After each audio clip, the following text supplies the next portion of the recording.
Champak one के जंगल में टूनटूनी चिड़िया रहा करती थी। शादी के बाद टूनी चिड़िया एक बच्चे की माँ बनती है। वह बच्चा बहुत ही काला था, जिसके कारण उसकी माँ टूनी चिड़िया उससे बिल्कुल भी प्यार नहीं करती थी। अरे टोनी चिड़िया, तुम कब से काम में लगी है? देख बच्चा कैसे रो रहा है, जल्दी से इसको आकर कुछ खिला दे।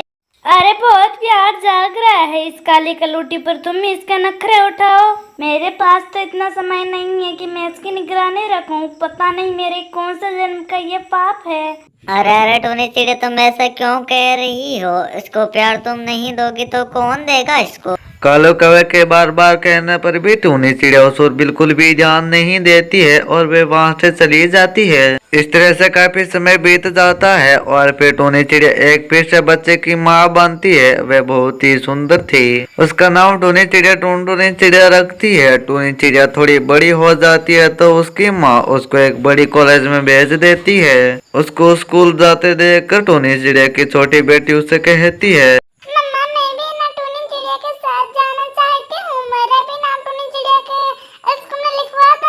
अरे ओ चुप कर काली कलूटी, तो स्कूल जाकर क्या करेगी भला? तो घर में रहकर घर का सारा काम किया कर। शक्ल तो देखी अपनी आईने में, कितनी काली है तेरी, भैंस जैसी तेरी शक्ल है। अगर तुमने स्कूल जाने स्टार्ट कर दिया तो सारे क्लास के बच्चे दूर भाग जाएंगे, फिर तो अकेले स्कूल में क्या करेगी? टूनी चिड़िया की बातें दूर बैठा कालू कौवा सुन लेता है और फिर वह अगले दिन टूनी चिड़िया के दाखिला उसी स्कूल में करा देता है जिस स्कूल में उसकी छोटी बेटी जाती थी। दोनों बहनों को एक साथ देखकर सभी बच्चे चिढ़ाने लग जाते हैं। अरे लूसी, देखो ना, आज के साथ काली कोयल आ रही है। हाँ रे, इस काली कलूटी के पास तो मैं कभी भी नहीं बैठूंगी। मुझे काले कवि से बहुत ही नफरत है। अरे भूरी चिड़िया, देखो लोग हमें कितना चिढ़ा रहे हैं। अगर मैंने तुझको बहन कह के पुकारा तो लोग मुझ पर बहुत हंसेंगे। ऐसा किया करो कि कल से तुम ना अकेली स्कूल आ जाया करो। ज्यादा मेरे साथ आने की कोई जरूरत नहीं है। और फिर इस तरह से काफी समय बीत जाता है और फिर टूनी चिड़िया और टूनी चिड़िया की पढ़ाई पूरी हो जाती है। और फिर एक दिन की बात है, टूनी चिड़िया अपने पति से कहती है, देखिए जी, हमारी दोनों बेटियां बड़ी हो चुकी है, अब इनके लिए कोई रिश्ता ढूंढना तलाश कर दो।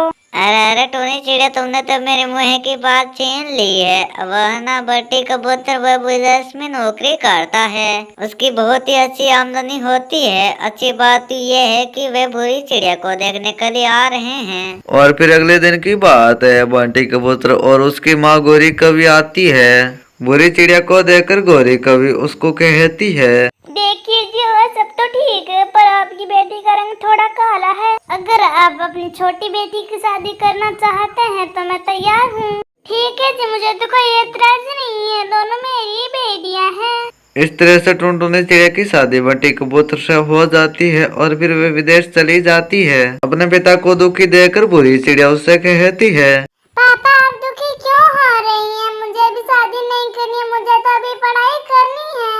और फिर बुरी चिड़िया पढ़ाई करने के लिए दूसरे देश चली जाती है और फिर वह पढ़ाई पूरी करके एक डॉक्टर बन जाती है। और फिर एक दिन की बात है, टूनू चिड़िया अपने प्यार का इजहार टूनी चिड़िया के सामने करता है। बुरी, मैं तुमसे प्यार करता हूँ, क्या तुम शादी करोगी? और फिर टूनी चिड़िया हाँ कर देती है और फिर टूनू चिड़िया और टूनी चिड़िया शादी करने लगते हैं। और फिर टूनी चिड़िया अपने माता पिता से कहने जाती है, पापा मैं एक लड़के से शादी करना चाहती हूँ। बेटा, तुम्हारी खुशी में ही हमारी खुशी है। मैं इस शादी से बहुत ही खुश हूँ। और फिर बुरी चिड़िया और टूनी चिड़िया की शादी हो जाती है और फिर वे दोनों खुशी खुशी रहने लग जाते हैं।